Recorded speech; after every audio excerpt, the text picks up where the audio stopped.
incident took place at this apartment complex on Hickman last night. Police say 35-year-old Charles Aldred entered the complex and severely beat 32-year-old Tim McGreen. Aldred has been charged with attempted murder and willful injury. President Bush tonight offers his view of the events surrounding the resignation of Mikhail Gorbachev. Enjoy your Christmas. This is your 24-hour news source.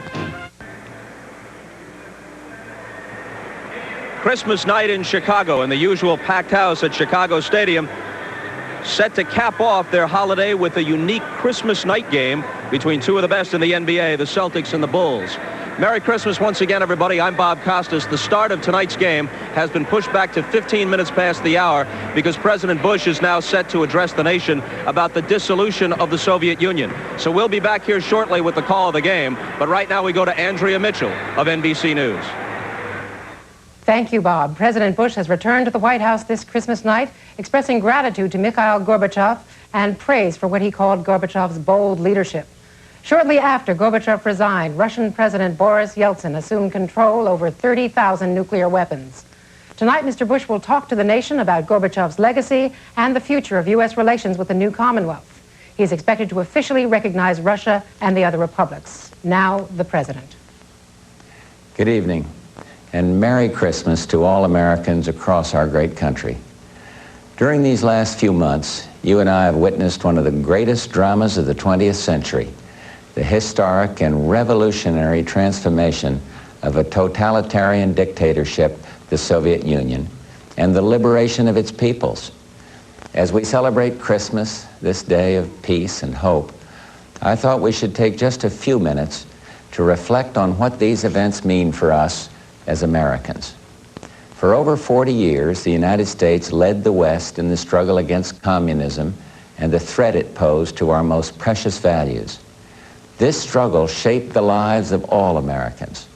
It forced all nations to live under the specter of nuclear destruction. That confrontation is now over. The nuclear threat, while far from gone, is receding. Eastern Europe is free. The Soviet Union itself is no more. This is a victory for democracy and freedom. It's a victory for the moral force of our values. Every American can take pride in this victory, from the millions of men and women who've served our country in uniform to millions of Americans who supported their country in a strong defense under 9 presidents. New, independent nations have emerged out of the wreckage of the Soviet Empire. Last weekend, these former republics formed a Commonwealth of Independent States. This act marks the end of the old Soviet Union, signified today by Mikhail Gorbachev's decision to resign as president. I'd like to express on behalf of the American people my gratitude to Mikhail Gorbachev for years of sustained commitment to world peace and for his intellect, vision, and courage. I spoke with Mikhail Gorbachev this morning. We reviewed the many accomplishments of the past few years and spoke of hope for the future. Mikhail Gorbachev's revolutionary policies transformed the Soviet Union.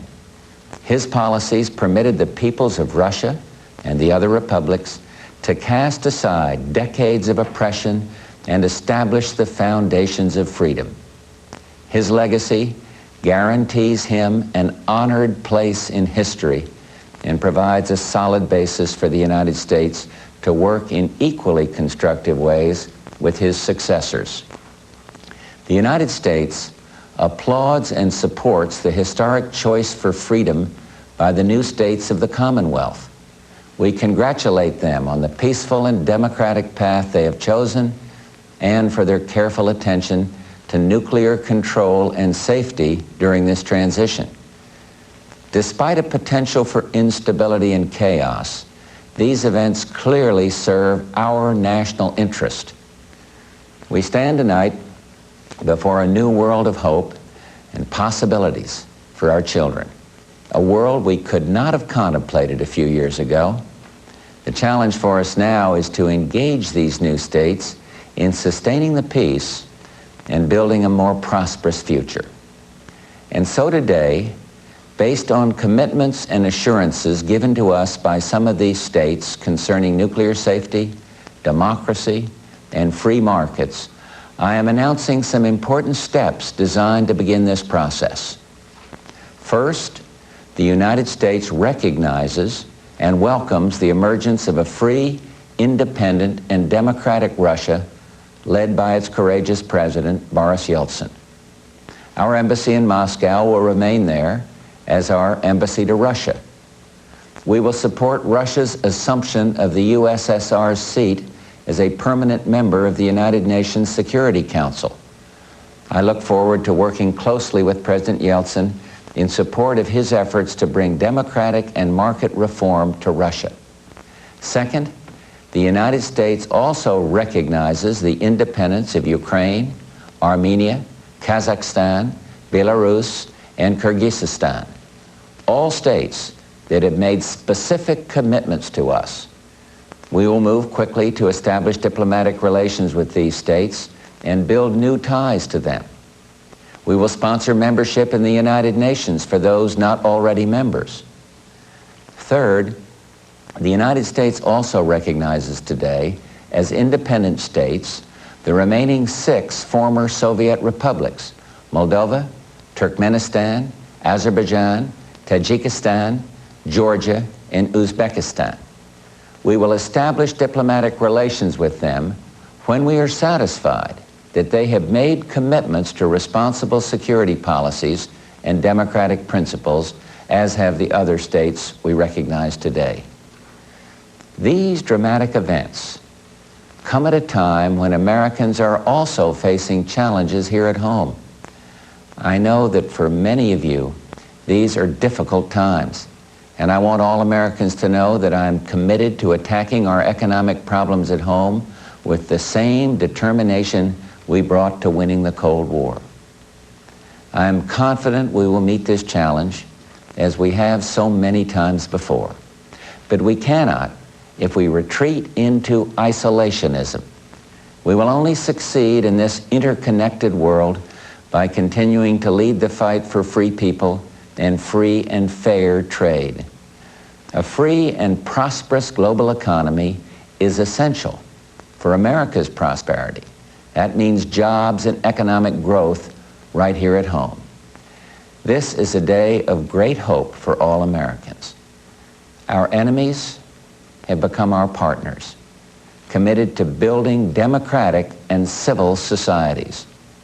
They ask for our support, and we will give it to them. We will do it because as Americans, we can do no less.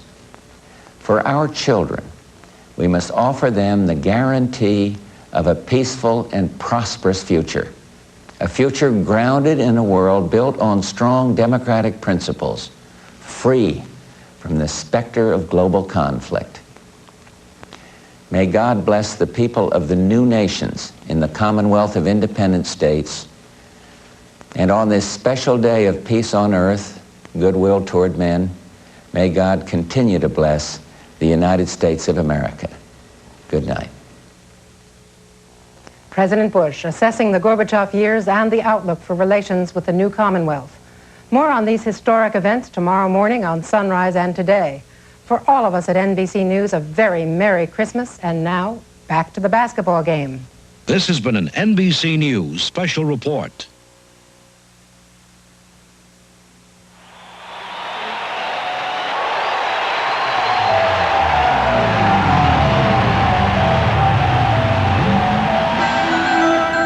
As this season began, the Chicago Bulls were reminded of their heroics of last spring, reminded of what's required to go all the way, the big moments, the sacrifice, the intensity that lead to the ultimate reward. Now they're determined to reassert their greatness. The Bulls are off to the best start in franchise history, and despite some off-court controversies, once they hit the floor, they've filled Chicago with holiday cheer. In Boston, what Coach Chris Ford wants for Christmas is a healthy team. If he gets it, he might make a run at title number 17. A few months ago, Larry Bird's career was in jeopardy, but off-season back surgery has revitalized him, and at times he's flashed that legendary form. But other injuries have hit the Celtics hard. Dee Brown is out until February. Brian Shaw and Kevin McHale missed the early part of the season. and though each has since returned, they're not yet 100%. How long can Robert Parrish hold back the hands of time? And can Bird's back hold up over a full season? If the Celtics get the right answers to these questions, it could be Bird and Jordan in the Eastern Conference Finals.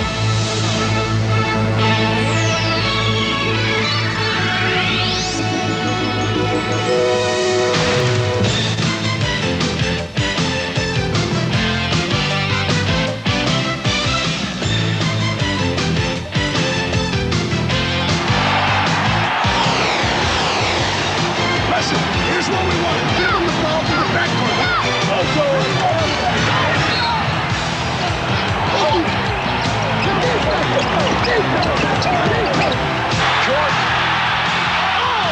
a spectacular move by Michael Jordan.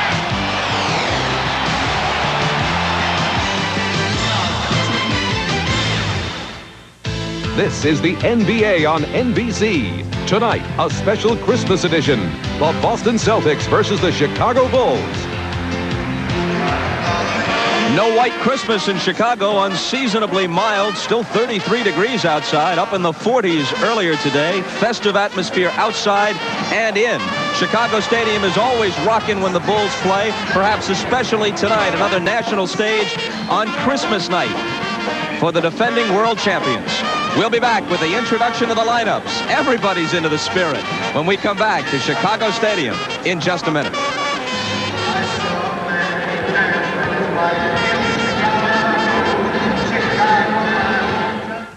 I don't know. They're not for me. But I keep seeing this new one. It looks outrageous if you're interested in those things. But like I said, I'm not.